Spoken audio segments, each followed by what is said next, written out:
I'm always a glass half full person, and in the lead up to the NDIS, I kept a very close eye on the trial sites. I was involved in transition planning with the New South Wales government, and so when I entered into what I thought was a well-designed planning process for my first plan, I had a preliminary meeting. I was told that after this preliminary meeting, I'd be meeting an NDIS planner to talk further about the plan and provide detail. And to my utter shock, about 6 weeks later, without any other further consultation, without detailed information, my plan turned up in the post.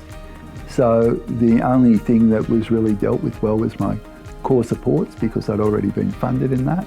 But all the other areas that I'd wanted to put in for my goals and ambitions, none of that information was there, and it wasn't reflected in the plan.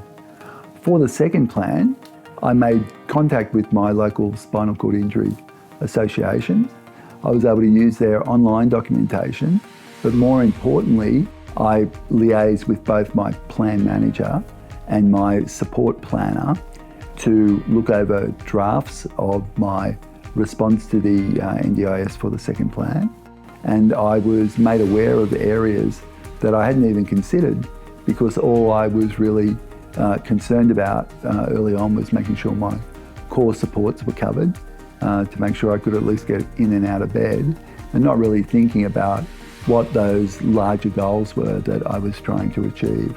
So once we'd had those conversations, I was made aware. I included 2 new areas, one around wellbeing, and a much more extensive understanding around social participation and what that could mean for me.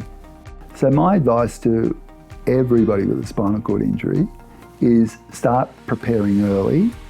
Sure, use the online resources that your spinal cord injury associations provide to you, but make direct contact with them.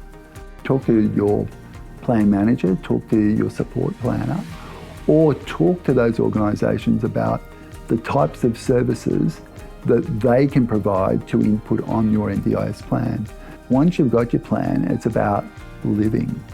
And when the plan does what it's supposed to do, you've got more resources to achieve what you want to achieve.